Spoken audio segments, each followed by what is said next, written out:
Hello, my awesome students. Welcome to another story time. I hope this video finds you and your families doing well. Before I begin story time today, I would like to say that during these times of uncertainty, I take great comfort in the blessing that was given to us over the weekend in entering spring break.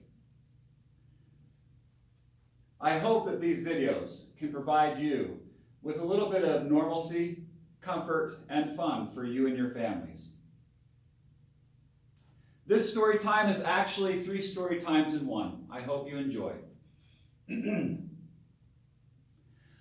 Way back in Once Upon a Time, as all good stories should start, my family and I decided that we were going to go on a break during spring break. We decided that we would go to the Redwood Forest. Oh, we were very excited for this spring break. And my boys were especially excited. Back in the day, they were huge dinosaur fans. So the first place we had to go to was a place called Fern Valley, where part of Jurassic Park was filmed. You know the part where the 2 guys wander off and one guy goes off to take a leaky. And then he falls into the ravine. And the little dinosaurs creep up to grab him. And he throws a rock at him, thinking he's all that. And the dinosaurs eventually eat him, and then the blood runs down the stream. Well, when we went on our adventure to Fern Valley, and we were walking with the ferns on both sides and a little stream running through, I thought for sure those little dinosaurs were going to come and bite me. But I survived. Now, Fern Valley eventually enters into the ocean, and there's a lovely beach, a white sandy beach. Well, we came out of Fern Valley to where the ocean was, and out in the distance, we were the only ones on the beach that day, and out in the distance was a father and a son fishing. And I look at my boys and I'm like, hey boys, we like to fish. We've never fished the shore of the ocean before. Maybe we should ask them how to fish the shore of the oceans. And my boys were like, no Dad, we don't want to bother them. Looks like they're wrapping up. Let's just leave them alone. I was like, all right, fine. We got a little bit closer. I'm like, hey boys, why don't we at least go see if they caught anything? And my boys were like, okay, we can do that. And so we get close to the father and the son that were fishing there on the beach. And we asked them, hey, do you guys have any luck fishing? He's like, oh yeah, it was great. Come on over. Look at our bucket of fish that we caught. And we looked in the bucket and there was a ton of fish that they had caught. I thought, that is so cool. And I could not help myself. So I was like, okay, we've never fished the shore of the ocean. How do you fish the shore of the ocean? And the dad was like, oh, it's awesome. You would love it. Would you like to try? And we're like, no, we can tell that you guys are wrapping up. No big deal. Yeah, if you guys just want to kind of just tell us real quick and then be on your way, that'd be fine. He's like, no. You got to try it. It's going to be awesome. You and your boys will have the time of your life. And I was like, all right, if you're sure. He's like, yeah, it'll be great. And so he started rigging up the pole for us. Now he had this pole. All right. Had the fishing pole with the line going through. And it has a big weight right here. Big weight.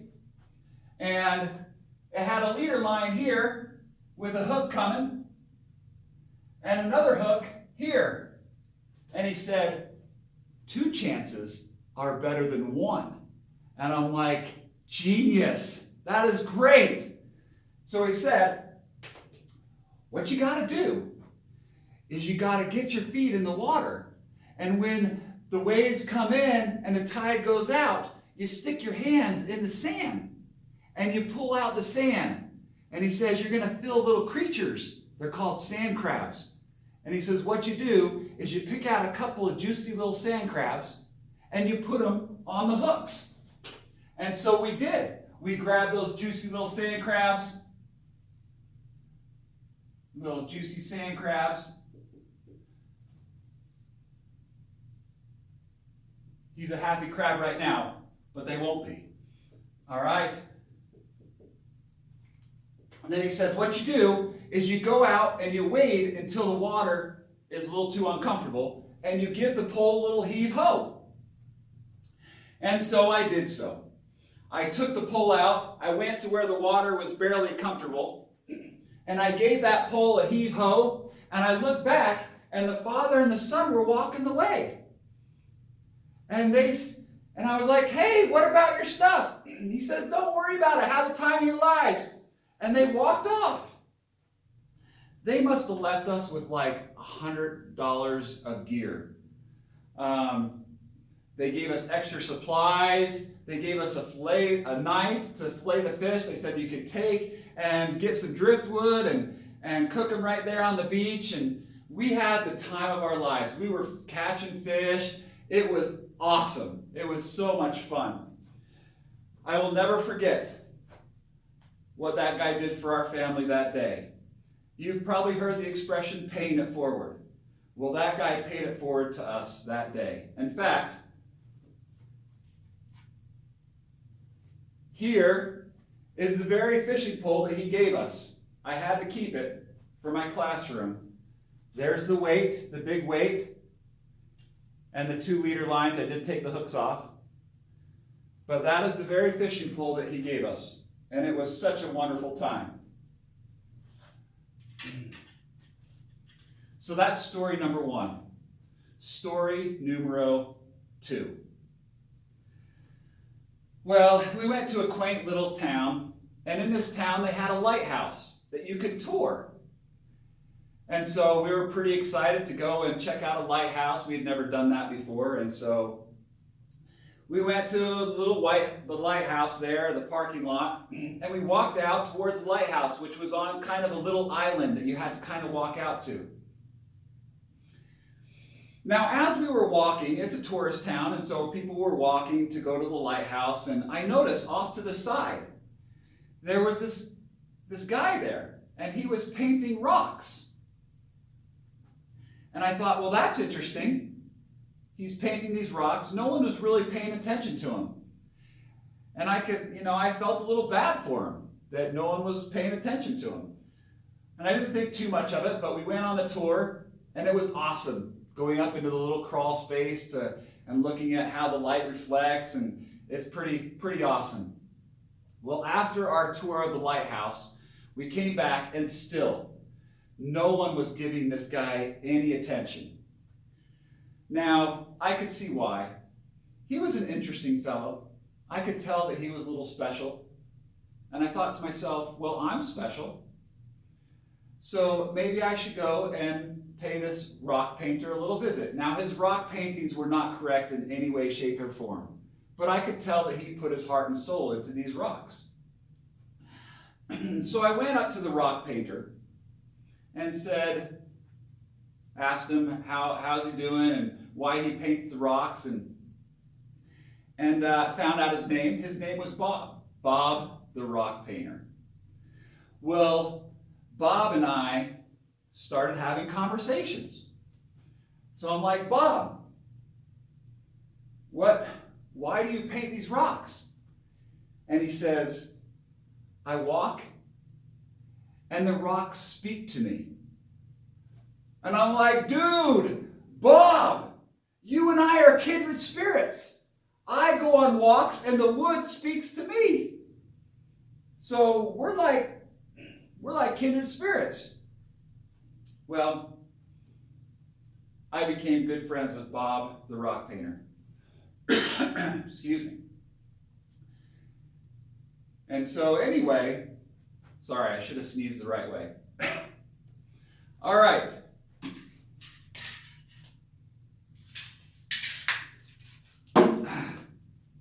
So anyway, Bob and I got talking. We became good friends. I'm like, Bob, I gotta buy one of your rocks.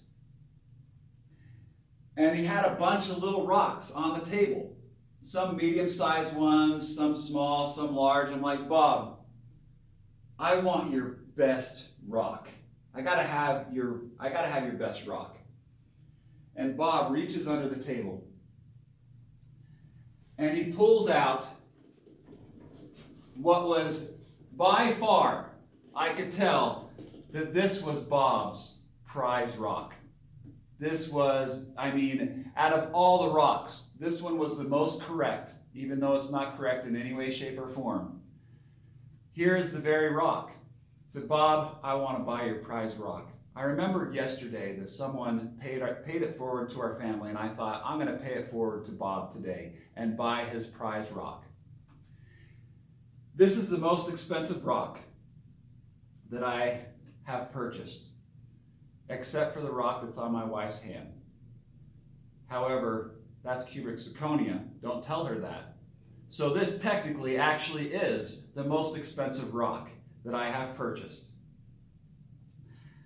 I paid $65 for this rock, and it is one of my prized possessions. I love it. Bob the rock painter is awesome. If you ever go to Northern California in the Redwood Forest, make sure if you tour the lighthouse, look for Bob the rock painter, my good friend. So that's story numero 2. Story numero 3. Well, at the Redwood Forest, they have lots of big trees. In fact, one of them is called the Big Tree. So we're like, well, we've got to go see the Big Tree. Now, this was towards the end of our experience. Now, we were pretty tired. We had been on lots of hikes, and it was towards the end, and we're like, well, should we go see it? And we're like, well, it's the Big Tree. We've got to go see it. So we stopped by that has a visitor center there. So we stopped at the visitor center. We go into the visitor center, and we ask the young lady at the desk, well, how do you get to the Big Tree? And she says, oh, you're going to love it. It's about a 2.5 mile round trip. You go about 1.25 miles up to the tree, and then you can go full circle and go around it, and it takes you right back to the visitor center. It's a lovely hike. You're going to love it. Now, we were pretty tired at this time. It was the last of our adventures. And we were pretty tired. But we were like, dude, we got to go see the Big Tree. And so we went on our lovely hike. And it was quite nice. We went over trees, we went under trees, we went through the stream, and it was a lovely hike. However, about 1 mile or so into the hike, we come to a road. And my first thought was, oh crap, we must have taken the wrong path or something. We got lost. However, I looked on the other side of the road, off to the left, and there was a parking lot there that had a big sign that said, Big Tree, right up there. We could have parked right there and gone about 100 feet to the Big Tree. We didn't have to go on that long hike. And my wife was like, oh my gosh, we're so tired. I'm wondering if maybe someone could go get the car and pick us up. And I told my wife, I'm on this. I got this. So I go up to my oldest son. I put my arm around him. I'm like, hey, Colton, how are you doing? He's like, I'm doing good, Dad. Thanks.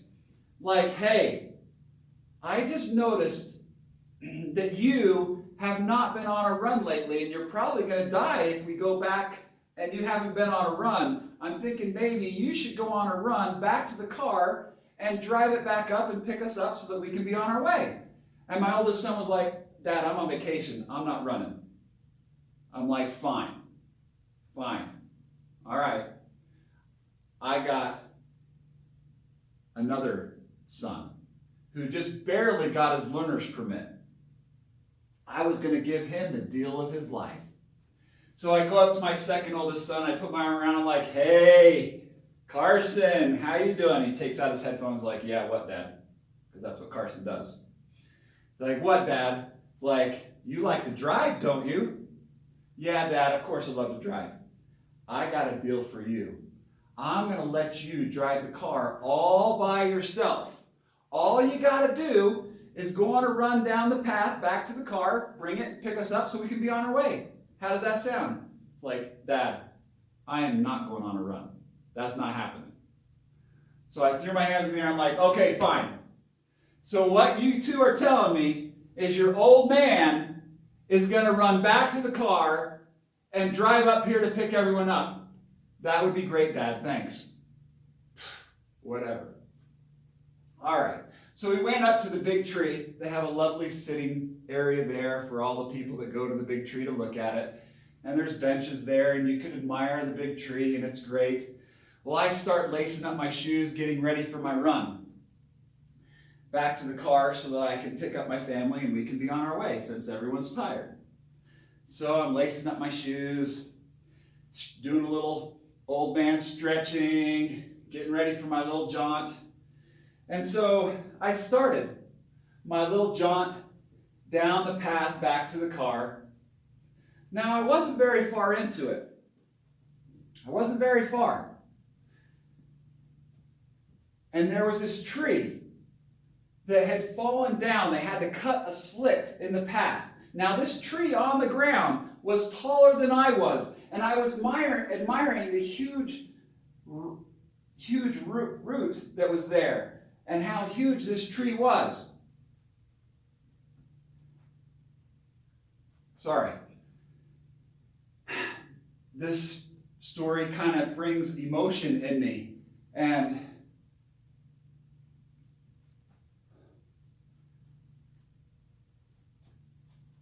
you see my arm hairs? I don't know if the camera position is right. But do you see my arm hairs standing up? I'm getting goosebumps. I don't know. Am I too close? You see?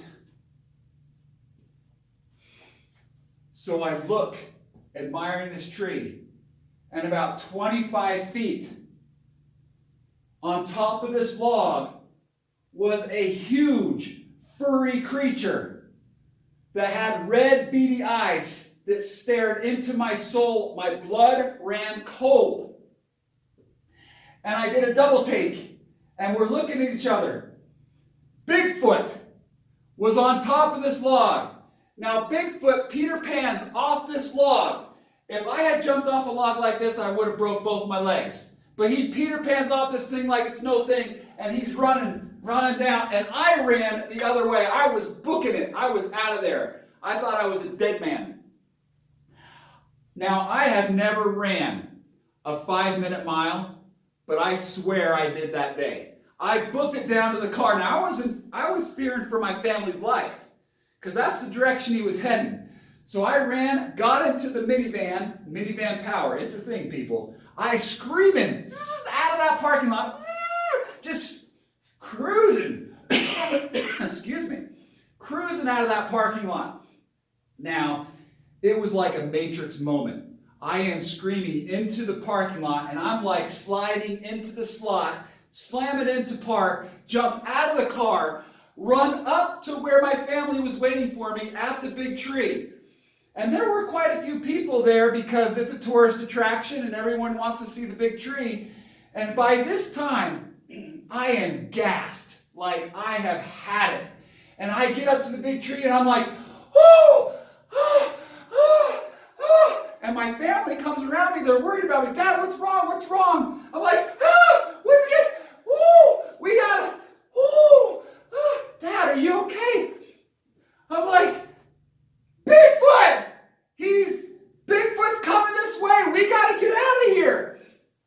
And my family wraps my arm around me and they're like, yeah, Dad, we gotta get out of here. Let's go, come on. I'm like, ooh, Now, when you have an experience like that, you're looking over your shoulder. Like, I am fearing that Bigfoot is gonna come and take us out. And so I'm looking over my shoulder. And all of a sudden, I'm looking over my shoulder, and here's this cute little family. A mom and a dad with little kids. And they start walking down the path where Bigfoot was. And I'm like, hey, what are you doing? Bigfoot's down there. And they look at me, and they start going faster down the path. Now, I don't know if that family ever survived. But one thing I do know, my arm hairs never lie. Bigfoot is for real, people. He lives in the redwood forest. Probably has a tree fort up in the big tree. That's my story.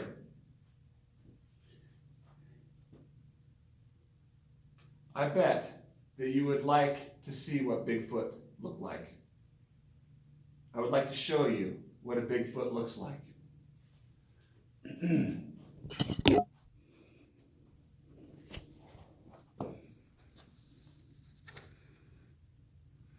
Now that is what Bigfoot looked like. Except the one I saw had red, beady eyes that stared into your soul. When you're out in the woods, people, better look over your shoulder, because Bigfoot's for real. All right, students. I do miss having you in the classroom. In fact, to make things a little bit more normal for me in the classroom, I've put your pictures up on the wall. Our Live in the Moment wall.